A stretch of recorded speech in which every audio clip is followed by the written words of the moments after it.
My name is Olivia Emerson, and I'm 32 years old. At our family's charity gala in front of 200 guests, my sister stood up and announced, "Go sit somewhere else. This table's for family, not adopted kids." The room laughed. She meant it. I quietly paid the $3,270 bill for the entire table, stood up to leave, and that's when the family lawyer appeared with a sealed envelope that changed everything. Before I tell you what happened next, please take a moment to like and subscribe, but only if you truly enjoy this story. I'm curious where you're watching from and what time it is there. Share in the comments below. Let me take you back to that night when 24 years of being treated as less than finally came to an end. The Emerson name meant something in Boston. My grandfather, Richard Emerson, built a real estate empire worth $500 million from a single brownstone he bought in 1962. The family compound in Beacon Hill, a $15 million testament to old money elegance, hosted governors, senators, and Fortune 500 CEOs. Every October, the Emerson Foundation Gala transformed the Ritz-Carlton Ballroom into a display of philanthropic theater. Crystal chandeliers cast light on Hermes gowns and Brioni suits. The auction items started at 5 figures. The champagne, Dom Perignon, naturally, flowed like water. That night, the tables were dressed in fret linens that cost more than my monthly teaching salary. Each place setting featured baccarat crystal glasses and Christofle silverware. The centerpieces alone, white orchids flown in from Thailand, cost $2,000 per table. I remember standing at the entrance, watching Madison work the room in her $12,000 Versace gown, her Patek Philippe catching the light as she gestured. Mother, Victoria, never mom to me, wore her signature Chanel suit and the Cartier necklace grandfather gave her when she married my father. The Emerson name opens doors that money alone couldn't, grandfather used to tell me. He'd built more than wealth. He'd built a legacy. The foundation had donated $200 million to education over 30 years. The family business employed 3,000 people across New England. But here's what the guests sipping their champagne didn't know. I was the only Emerson at that gala who actually worked with the children our foundation claimed to help. While Madison managed brand partnerships and Victoria sat on boards she barely attended, I spent my days teaching art to inner-city kids. The irony wasn't lost on me, or, as I'd later discover, on grandfather either. I was 8 when Richard Emerson became my grandfather. Not by blood, that was Madison's exclusive claim, but by choice. My parents died in a car accident, leaving me with no relatives and a foster care placement. Grandfather's first wife had been my mother's teacher, and somehow that connection led him to me. "Blood doesn't make family, loyalty does," he told the judge who finalized my adoption. Madison was 4 then, the miracle baby born after years of Victoria trying, the golden child who actually carried Emerson DNA. For a few years, it almost felt real. Grandfather taught me chess in his study, helped with homework, and hung my drawings in his office. Right next to Madison's finger paintings, he'd introduce me as my granddaughter Olivia without qualifiers. Then Victoria started correcting him. "Your adopted granddaughter." Madison learned the distinction quickly. By middle school, she'd perfected the art of exclusion. "This is Olivia, she lives with us." Never sister, never family. When college came, I had 2 paths. Grandfather offered me a position at Emerson Corp., marketing like Madison, or operations, learning the business. Victoria suggested I consider something more suitable for my background. Teaching, she meant, service work. I chose teaching, but not for the reasons Victoria assumed. I'd inherited my mother's gift for art, and her belief that education could change lives. Grandfather understood. "You have your mother's artistic soul," he'd say, and for a moment I'd feel like I belonged. The truth was, I'd been keeping his company in other ways. Every Thursday, I'd meet him for lunch, just us. He'd ask about my students, my lesson plans, my dreams. And occasionally, Walter Henderson would join us, papers in hand, discussing matters that required discretion. I should have recognized those meetings for what they were: preparation. The week before the gala, the warnings came in waves. Madison texted first. "Please don't mention your teaching job to the donors. It's embarrassing." Then Victoria's call. "Olivia, dear, the dress code is evening formal. Designer, preferably. The photographers will be there." I borrowed a gown from my colleague Sarah, a navy Oscar de la Renta she'd worn to her sister's wedding. It was 3 years old, but impeccable. Victoria would notice, of course. She always did. Thursday morning, an email arrived from Henderson and Associates. "Ms. Emerson, there is an urgent matter requiring your attention. Please ensure you attend the full duration of Saturday's gala. Documentation will be provided at the appropriate time." I read it twice. Walter Henderson had been grandfather's lawyer for 30 years. Why contact me directly? Why now? "Wear something appropriate, Olivia," Victoria reminded me at Friday's family dinner. "The Whitmore family will be there. James Whitmore specifically asked if you'd be attending." She said it like a warning, not an invitation. Madison laughed. "Why would James Whitmore care about—" She stopped herself, but we all knew the end of that sentence.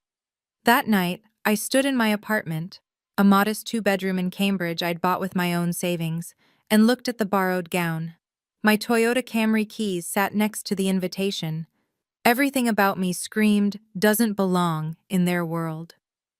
My phone buzzed. A text from an unknown number. "Your grandfather wanted you to know he was proud of you.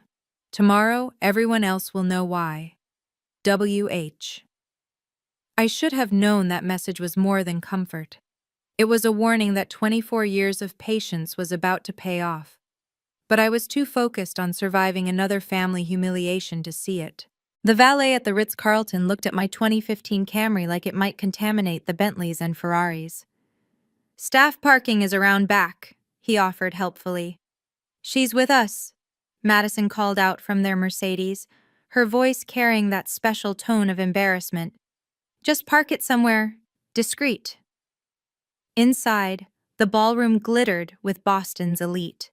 Madison immediately began her introductions. "This is Olivia. She lives with us.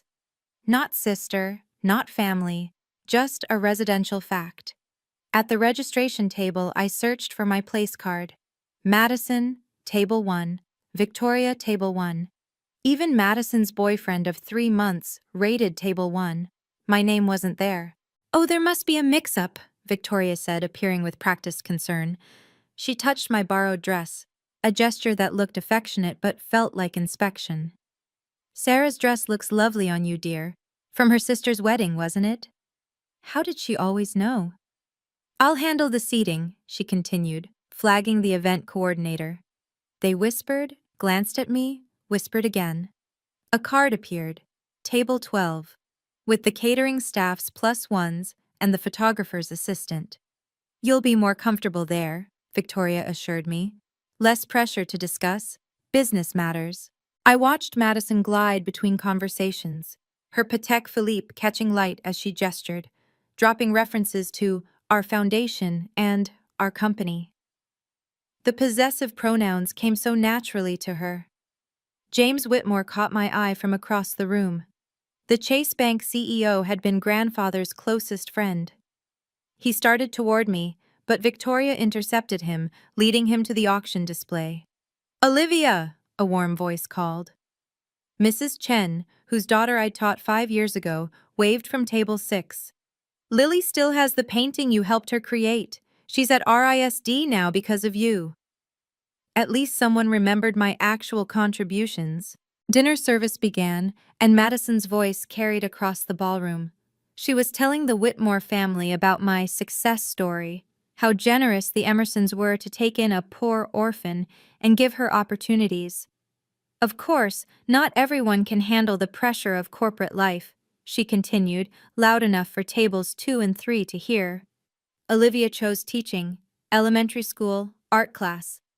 She laughed like it was a punchline. "It's admirable," Victoria added, joining the performance. "Someone needs to do those jobs, and Olivia seems suited to it." From table 12, I watched them perform their routine. The waiter refilling my water whispered, "You're the one who taught at Jefferson Elementary, right? My niece had you. She still talks about Miss Emerson." Small kindnesses like that kept me grounded while Madison continued her show. She'd moved on to comparing our achievements. While I was closing the Singapore deal, $30 million in new revenue, Olivia was doing, what was it? Finger painting? Watercolor techniques with third graders, I corrected from across the room. The silence that followed made everyone turn. "How sweet," Madison replied. "Everyone needs hobbies." James Whitmore shifted uncomfortably in his seat. He knew what I knew, that grandfather had personally funded my classroom supplies for years, that he'd attended every student art show, that he'd framed their thank you letters in his private office.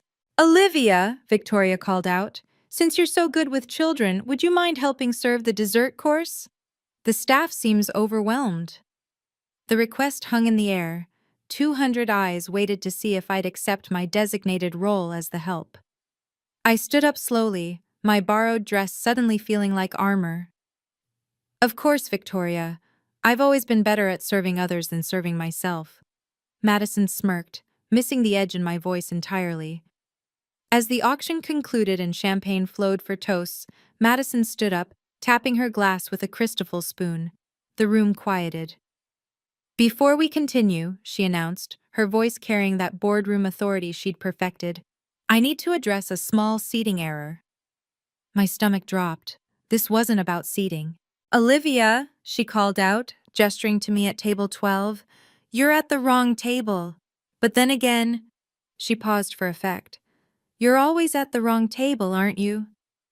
Nervous laughter rippled through the crowd. Victoria smiled approvingly. "You see," Madison continued, "this table, table 1, is for the Emerson family. The real Emersons. The ones who built this foundation, this company, this legacy." She looked directly at me. "Go sit somewhere else. This table's for family, not adopted kids." The laughter that followed wasn't nervous anymore. It was real. Some guests genuinely thought it was a rehearsed bit, part of the evening's entertainment. I stood up, my legs surprisingly steady. The borrowed dress whispered against the chair as I rose. 200 faces watched, waiting for my response, my tears, my humiliation. Instead, I reached for my purse, a simple Kate Spade bag I'd bought on sale, nothing like Victoria's Hermes, and walked toward table 1, not to sit, not to beg, but because I saw the waiter approaching with the leather folder. The bill for table 1. All 10 seats. The champagne, the wine, the special menu Madison had insisted on ordering. Madison was still standing, basking in her moment of triumph, when I opened the folder. $3,270. I pulled out my American Express, not the black card they'd expect, but sufficient, and handed it to the waiter with a smile. "For the whole table," I said clearly. "Family should take care of each other. If you've ever been made to feel like you don't belong, you'll understand what happened next. Sometimes the universe has perfect timing. Don't forget to subscribe if you want to see how this ends, because Madison had no idea what was coming. The next few minutes would change everything, and I mean everything, about who truly belonged at that table." The waiter processed my card while Madison stared, her triumph curdling into confusion. The machine beeped. Approved. I signed the receipt, added a 30% tip, and tucked the copy into my purse. "Trying to prove something?" Madison laughed, but it sounded forced now. "How generous, spending your teacher salary on us." Victoria touched her Cartier necklace nervously. "Really, Olivia, this is unnecessary and somewhat inappropriate." I took a sip of water from table 12's glass, my glass, and set it down carefully. "Consider it my graduation gift," I said, my voice carrying across the silent ballroom. "From your table and your toxicity." The words landed like a slap. Madison's face flushed. Several guests shifted uncomfortably. Mrs. Chen at table 6 nodded slightly, a tiny gesture of support. I turned to leave, my exit path clear, my dignity intact. 5 steps. That's all I managed before I heard it. Hold on a second. The voice was familiar, authoritative, and completely unexpected. Walter Henderson stood in the ballroom entrance, his navy suit impeccable despite the late hour. Everyone in the room recognized grandfather's lawyer, the man who'd handled every Emerson deal for 3 decades. "Ms. Emerson," he said, and for once, he wasn't looking at Madison or Victoria. He was looking at me. "I need a moment of your time." Madison stepped forward. "This is a private event." "This concerns the entire Emerson family," Walter interrupted, something he'd never done before. In his hand was a manila envelope, sealed with red wax bearing the Henderson and Associates insignia. "Especially you, Madison." James Whitmore stood up from his seat, as if he'd been expecting this. 2 other board members did the same. Walter held out the envelope to me. "Your grandfather insisted this be delivered tonight, publicly, after the toasts." My hands didn't shake as I took it. The envelope was heavier than expected. Through the paper, I could feel multiple documents, possibly notarized by the raised seals pressing through. "This is hardly the time," Victoria said, her voice sharp with authority she wasn't sure she still possessed. "Whatever business Richard left can wait until Monday's board meeting." "Actually, it can't." Walter's interruption was surgical. "The board meeting on Monday requires Ms. Olivia Emerson's presence as the new majority stakeholder." The ballroom erupted, not in laughter this time, but in gasps, whispers, the sound of champagne glasses being set down too hard. Madison grabbed the nearest chair. "That's impossible. I'm the blood heir. I'm the one who violated the dignity clause," Walter finished. "Publicly, with 200 witnesses." I hadn't opened the envelope yet, but pieces were clicking into place. The Thursday lunches with grandfather, Walter's presence at so many of them, the email warning me to stay for the entire gala. "What dignity clause?" Victoria demanded, but her face had already gone pale. She knew. Somehow, she'd always known this was possible. Walter gestured to the envelope. "Ms. Olivia, if you would. The room should hear this from you." I broke the seal. The wax crumbled like Madison's composure. Inside were 3 documents: a revised last will and testament dated 6 months ago, a board resolution dated the same day, and a sealed letter in grandfather's handwriting. "Read the will first," Walter advised. "Section 3, specifically." My hands were steady as I found the passage.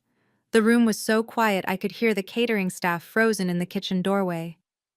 "To my beloved granddaughter, Olivia Marie Emerson," I read aloud, "who understood that family is about love, not blood." "Stop!" Madison's voice cracked. "Whatever this is, it can wait. We don't need to air family business in front of the same people you just told I wasn't family?" I kept my voice level, professional. 24 years of practice keeping my composure paid off in this moment. Victoria reached for the documents.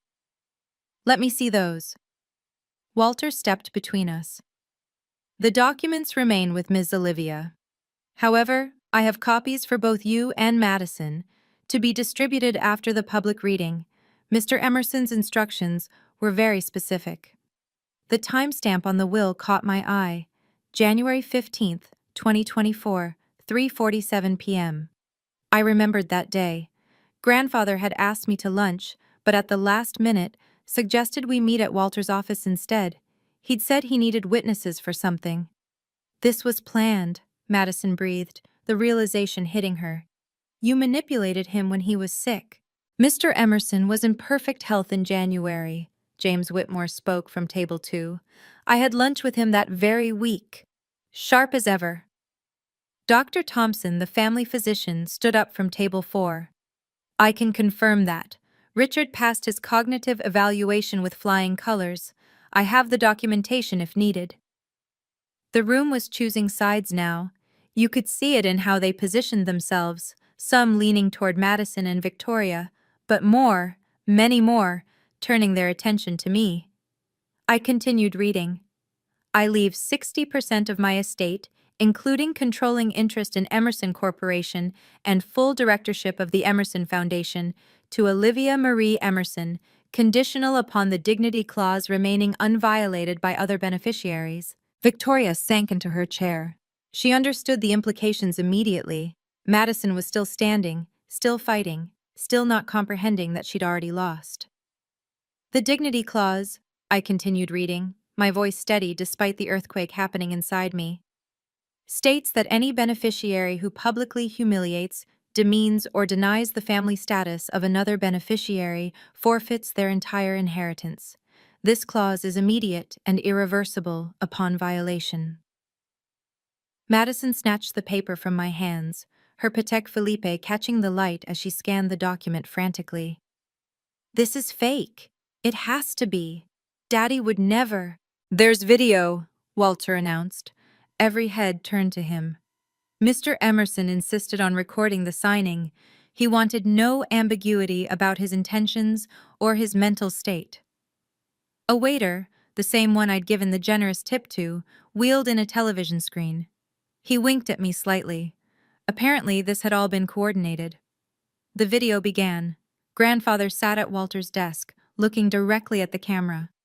His voice was clear, strong, exactly as I remembered it. I, Richard Emerson, being of sound mind and body, do hereby revise my last will and testament. For too long, I've watched my biological family treat my adopted granddaughter as less than. Olivia has shown more grace, loyalty, and genuine love for this family than those who claim it by blood. Madison, if you're watching this, it means you've finally shown your true colors publicly. The very act of you viewing this recording means you've already lost everything. Madison dropped the papers. They scattered across the Italian marble floor like fallen leaves. Victoria, grandfather continued on screen, you still have your 20%, unless you choose to support Madison's cruelty. That choice is yours to make, even now. The camera panned to show 3 witnesses signing: Walter Henderson, James Whitmore, and Dr. Thompson. The screen went dark. The ballroom held its breath. You manipulated him!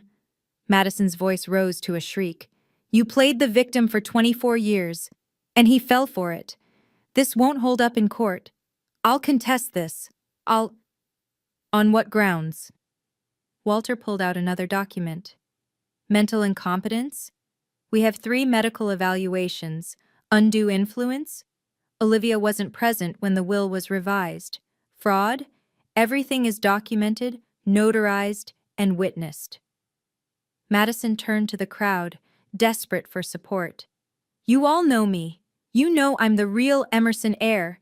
She's nobody, she's just... Just what? I finally spoke, setting down the will carefully. Just the adopted kid? Just the charity case? Just the teacher you mocked 5 minutes ago? Victoria stood, her Chanel suit pristine but her composure cracking. Madison, stop talking. You're making it worse. Worse? Madison laughed hysterically. How could it be worse? She gets everything. The company, the foundation, the money, everything that should be mine by birthright. By birthright? James Whitmore stood up, his voice carrying boardroom authority. Your grandfather built this empire from nothing. There was no birthright until he created it, and he chose to leave it to someone who embodied his values. The security cameras, Walter added, pointing to the corners of the ballroom, have recorded everything tonight. Your treatment of Olivia, your public denial of her place in the family, your violation of the dignity clause. It's all documented. Madison's phone buzzed, then Victoria's, then several board members. The business press had already gotten wind of the story. Someone, probably one of the waiters, had been live-tweeting the entire scene. Boston Herald, Emerson heiress loses fortune in dramatic gala reversal. Someone read from their phone. Madison grabbed her clutch and headed for the door, but not before turning back one more time. Wait! Dr. Thompson's voice stopped Madison at the door. There's something else you should know. Your grandfather didn't make this decision lightly. He investigated everything. The doctor pulled out his phone, scrolling to find something. 6 months ago, Richard asked me to review some concerning emails. Messages where you discussed ways to have Olivia removed from the will entirely. Where you called her, and I quote, a parasite we should have gotten rid of years ago. Madison's face went white. Those were private. Sent from a company computer, James Whitmore added. Richard had it pull everything after an employee came forward about your treatment of staff. Did you know you made 3 assistants quit in 1 year? All of them mentioned in their exit interviews how you treated anyone you saw as beneath you. The room was pulling away from Madison now, physically creating distance. Even her boyfriend had stepped back. The investigation revealed more, Walter continued. The charity funds you claim to have raised? Olivia did most of that work. The Singapore deal you mentioned? The groundwork was laid by a team you later fired to claim sole credit. But the final straw, Dr. Thompson said, was when Richard learned you tried to have Olivia's name removed from the family memorial garden. The plaque he'd installed for her mother, your grandfather's way of honoring the teacher who'd inspired him to create the foundation in the first place. I hadn't known about that. My hand went to my throat, where my mother's simple silver necklace rested, the only thing I had of hers. He knew then, Walter said quietly, that blood didn't make you family. Your cruelty made you a stranger. Victoria finally spoke. Madison, we should go. No. Madison's voice was ice. I want to hear the rest. Walter cleared his throat. Then you should know about the Emerson Foundation restructuring. He pulled out another document. Effective immediately, Olivia Emerson is the CEO of the foundation. The board confirmed this appointment 6 months ago in a closed session. That's impossible. Madison spun around. I'm on that board. I would have known. You were absent, James reminded her. You chose to attend a spa weekend in the Hamptons instead. We had quorum without you. I looked at the document Walter handed me. CEO of a foundation managing $50 million in charitable assets.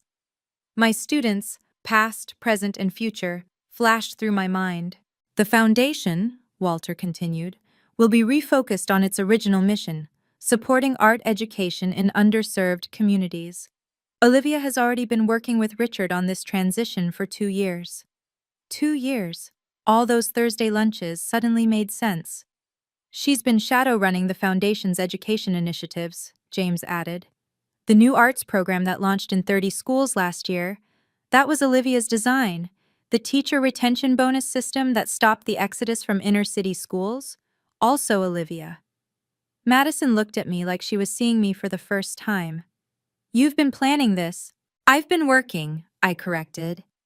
While you were managing brand partnerships that went nowhere, I was in schools, with teachers, with children, doing the work grandfather actually cared about. The foundation's assets, Walter announced to the room, will be doubled with a personal contribution from Olivia's inheritance. She's pledging $25 million to create the Richard Emerson Second Chances program. The applause started at table 6, Mrs. Chen, and spread through the room like wildfire. Madison stood frozen as the room she'd commanded minutes ago celebrated someone else, someone she'd just publicly declared wasn't even family. Let me explain the dignity clause more fully, Walter said, his lawyer voice cutting through the applause. Since Madison seems confused about its implications, he pulled out a highlighted page. Any beneficiary who publicly humiliates another family member forfeits their inheritance. That forfeiture is immediate and irreversible. The forfeited assets transfer to the Emerson Foundation's endowment. How much? Victoria's question was barely a whisper. Madison was set to inherit 20% of the estate, roughly $40 million. Walter paused. That money now goes directly to fund scholarships for orphaned children. The irony was so perfect it felt scripted. Madison's cruelty toward one orphan would now fund education for thousands of others. Furthermore, Walter continued, the clause extends to any beneficiary who supports or enables such behavior. He looked directly at Victoria. You have 72 hours to make your position clear, Mrs. Emerson. Stand with Madison and lose your 20%, or acknowledge Olivia's rightful place in the family and retain your inheritance. That's extortion, Madison shouted. That's consequences, Walter corrected. Your grandfather believed in accountability. He wrote, and I quote, "Money without morality is poison. I won't let my legacy become a weapon for cruelty." The security chief of Emerson Corporation approached Madison. Ms. Emerson, I'll need your corporate access cards and keys tonight. You can't. I can, I said quietly. As majority shareholder, effective immediately, your employment is terminated. Your company car will need to be returned by Monday. Madison looked around the room desperately. This is illegal. I'll sue every one of you. With what money? Walter asked simply. Your personal accounts were tied to your inheritance, which you no longer have. The reality hit Madison like a physical blow. She actually staggered. She's not alone in this decision. Margaret Whitmore, James's wife and head of the hospital board, stood up. The Whitmore Foundation stands ready to match Olivia's contribution to the education fund, as does mine. Robert Chen, owner of the largest tech firm in Boston, raised his hand. My daughter still has the painting Olivia helped her create. That teacher changed her life. One by one, others stood. Board members who'd been silent during Madison's reign, employees who'd suffered under her management, donors who'd been waiting for real leadership. We've been hoping for change, admitted Sandra Torres, the CFO who'd reported directly to Madison. Your grandfather knew the company needed fresh perspective, someone who understood service, not just profit. Even the catering staff began to move differently, no longer invisible, suddenly part of the narrative. The waiter who'd brought the bill spoke up. Ms. Olivia taught my daughter for free when we couldn't afford art supplies. She never mentioned she was an Emerson. That's because I wasn't trying to be an Emerson, I said, finding my voice stronger now. I was trying to be helpful. Which is exactly what Richard loved about you, Walter added. He has one more message. He handed me a sealed letter, my name written in grandfather's shaky handwriting. He wanted you to read this when the time was right. I opened it carefully. Inside, his familiar scrawl. My dearest Olivia, if you're reading this, then Madison has finally shown everyone what I've long known, that blood means nothing if the heart is empty. You were never the adopted one. You were the chosen one, the one who chose to love us despite our flaws, the one I chose to carry on what matters. The rest is just money. You, my dear, are the real treasure. My eyes burned, but I didn't cry. Not yet. Madison thought blood made her untouchable, but she forgot that respect is earned, not inherited. If you believe that true family is about love and loyalty, not DNA, please hit that like button. And if you've ever had your moment of vindication after years of mistreatment, share your story in the comments. Now, let's see how Madison handled losing everything she thought was hers by birthright. Madison's composure shattered completely. She grabbed a champagne flute from a nearby table and threw it against the wall. The baccarat crystal exploded into 1,000 pieces, each one worth more than most people's car payments. You were nothing, she screamed at me. A charity case. We fed you, clothed you, educated you. You owe everything to us. Security, Walter said calmly, but I raised my hand. Let her speak, I said. Everyone should hear this. Madison took the invitation. You manipulated him, played the poor orphan card for 24 years, made him feel sorry for you while you plotted to steal everything. Is that what you think happened? I asked quietly. That I spent 24 years plotting? Madison, I spent 24 years trying to earn your love. I spent 24 years being grateful for every scrap of acceptance. I spent 24 years watching you have what I desperately wanted, not the money, but the certainty that you belonged. Don't play the victim now. I'm not playing anything. I'm stating facts. You had everything, loving parents, the best education, every opportunity, and you chose to use it all as weapons. You chose cruelty. Madison lunged toward me, but James Whitmore and 2 security guards intercepted her. You know what the saddest part is? I continued. Grandfather loved you. He loved you so much that he built this dignity clause not to punish you, but to try to save you from yourself. He hoped the threat would make you kind. Instead, you proved him right to protect the family legacy from you. I am the legacy, Madison shrieked. I'm the blood heir. No, I said simply. You're just someone who happened to be born into something beautiful and chose to make it ugly. I stood there in my borrowed dress, facing down the woman who'd made me feel small for so many years. But I didn't feel small anymore. You want to know the truth, Madison? I never wanted your inheritance. I never asked grandfather for anything except his time. Those Thursday lunches, we talked about my students, about art, about Mom, my real mom, the teacher who inspired him to start the foundation. I pulled out my phone, scrolling to find something. Last month, you sent an email to the board suggesting we cut the arts program budget by 60%. You called it wasteful spending on finger painting. That same week, one of those finger painters, a kid from Roxbury, got into RISD with a portfolio we helped him build. That's not... I have the email, Madison. I also have the thank you letters from 300 students whose lives were changed by those programs you wanted to cut. But here's what you don't have: their respect. Or mine. Or anyone's in this room. I turned to address the crowd. I didn't graduate from Wharton like Madison. I graduated from Boston University with a teaching degree. But you know what? I also graduated from Harvard with an MBA, nights and weekends, full scholarship, while teaching full-time. I never mentioned it because I didn't need to prove anything to anyone except myself. Gasps rippled through the crowd. Even Victoria looked stunned. Grandfather knew.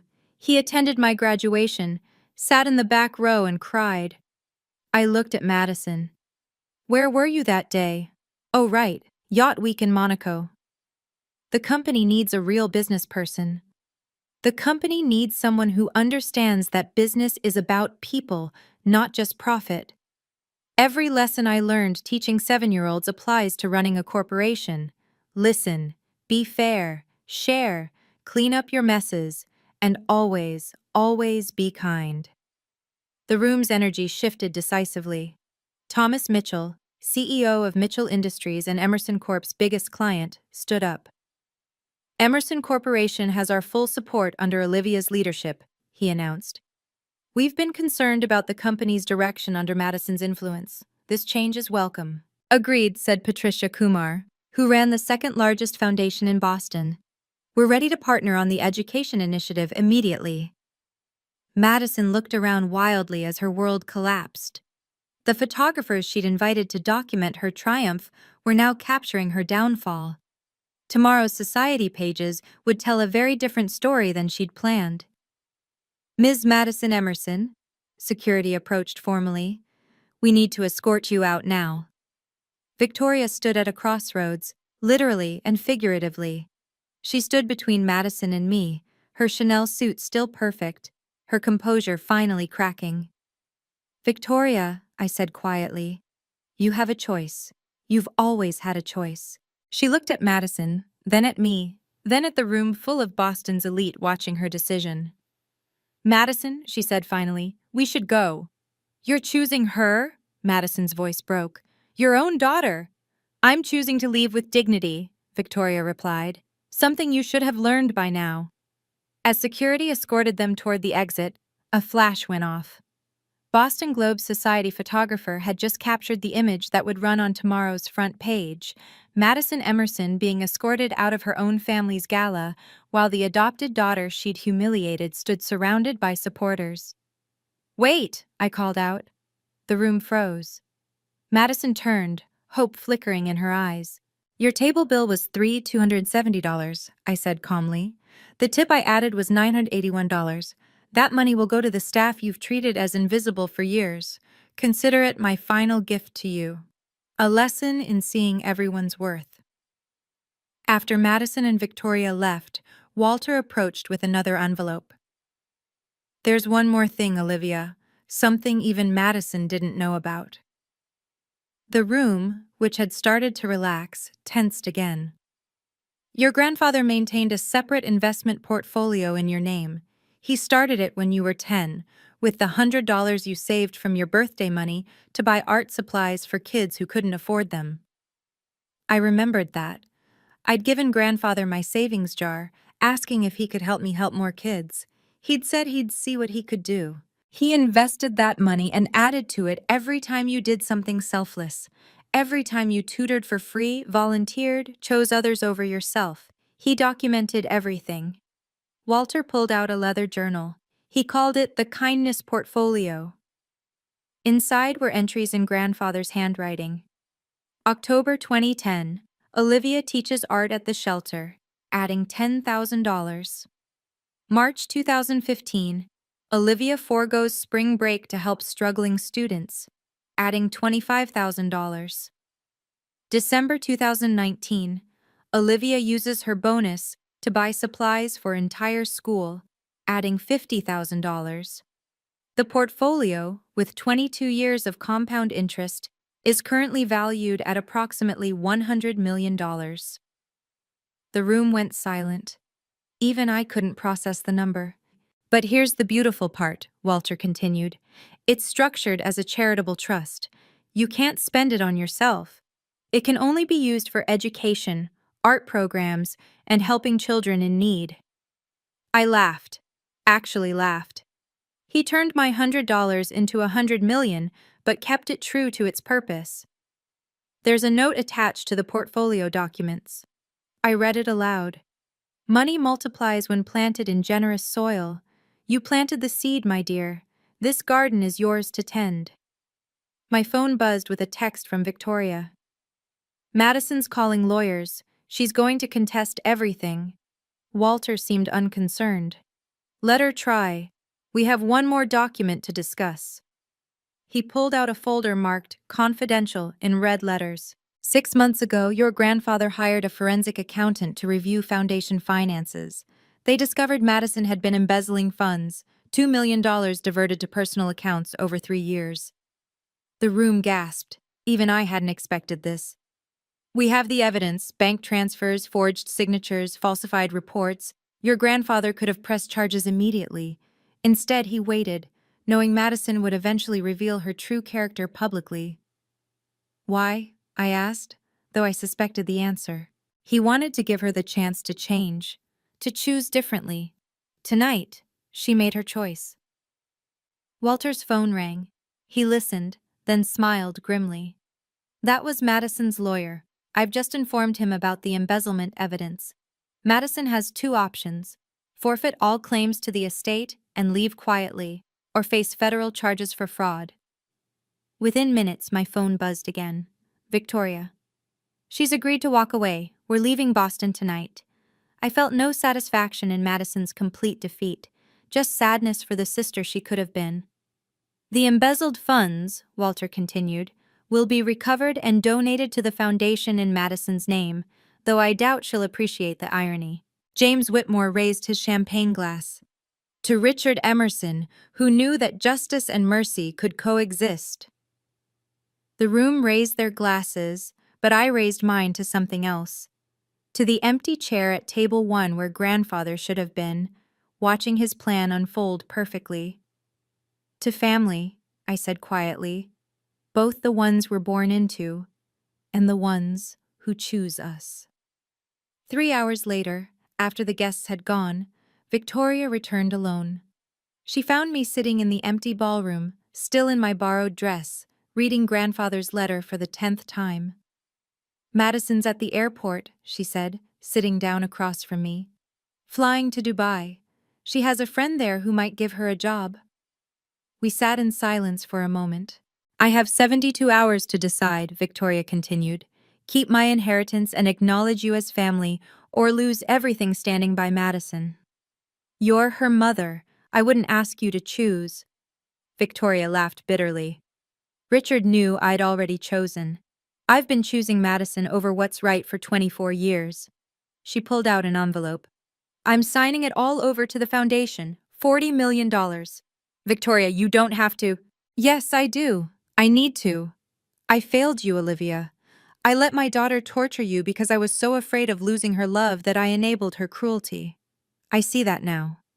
She stood to leave, then paused. Your mother would be proud of you, your real mother. She was Richard's favorite teacher, you know. Changed his whole perspective on wealth and responsibility. I know, I said softly. No, you don't. Not all of it. Richard didn't just randomly adopt you. Your mother saved Madison's life once, pulled her from the pool at a community center when she was 3. Your mother died in that car accident coming back from Madison's birthday party. Richard felt the debt could never be repaid. The revelation hit me like a wave. My mother died after celebrating the birthday of the girl who would spend 24 years denying I was family. I hope someday you can forgive us, Victoria said. Forgiveness isn't mine to give, it's yours to earn. She nodded and walked away, her heels echoing in the empty ballroom. Monday morning, I stood before the Emerson Foundation Board, my board now, and outlined the future. The Richard Emerson Second Chances program will provide full scholarships to 1,000 orphaned and foster children annually. Art supplies to 10,000 more. Teacher training programs in 50 schools. The approval was unanimous. Even the members who'd been Madison's allies saw the vision.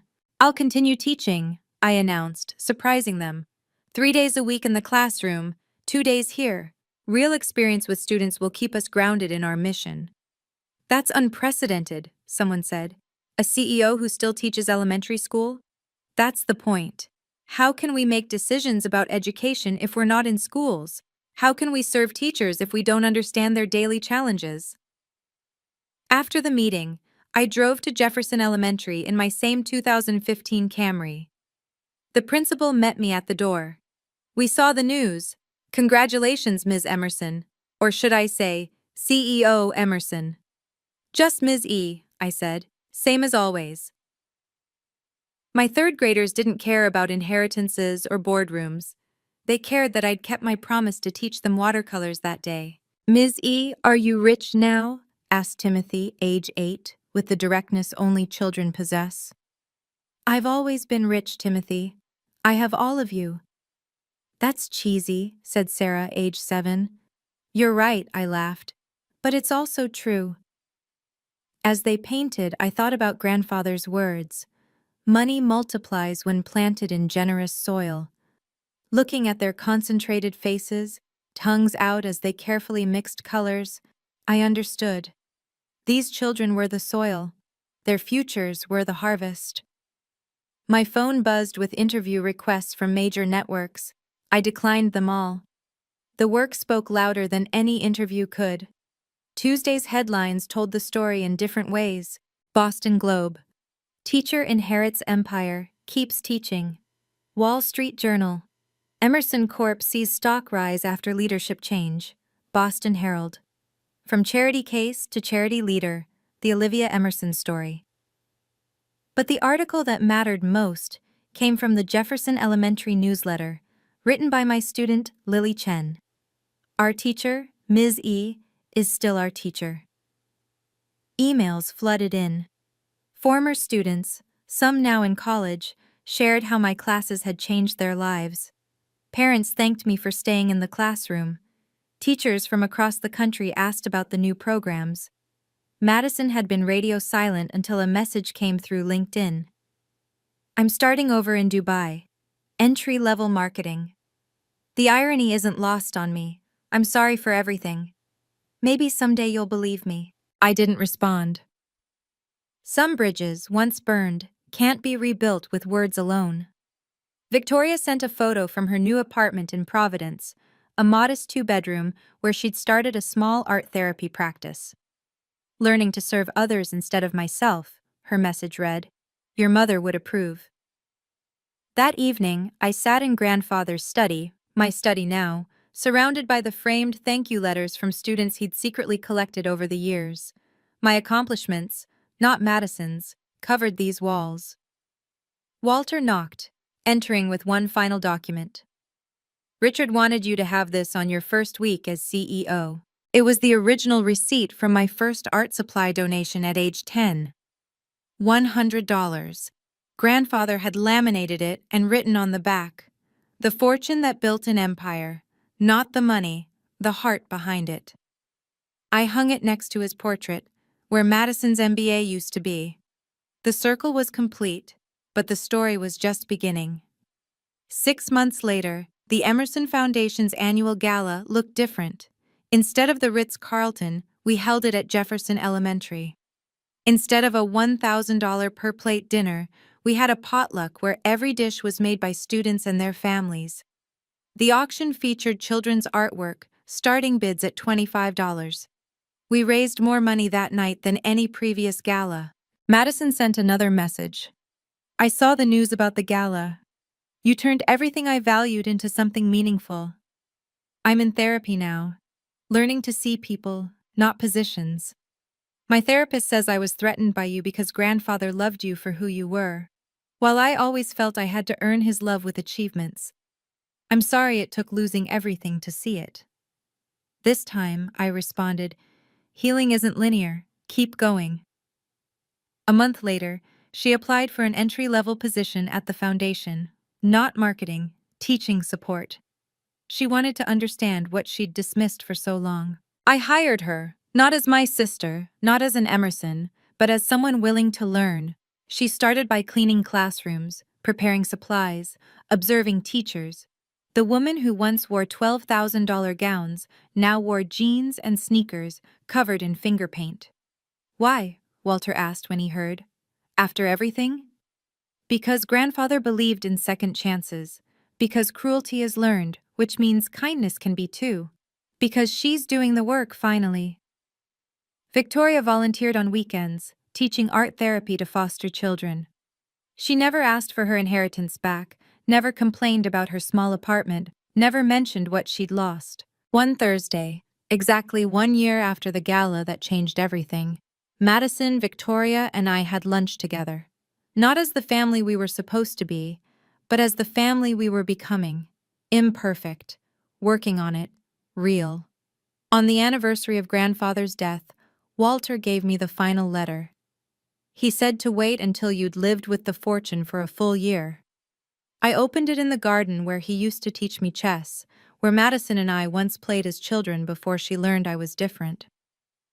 My dearest Olivia, if you're reading this, then you've survived the storm and found the sunshine.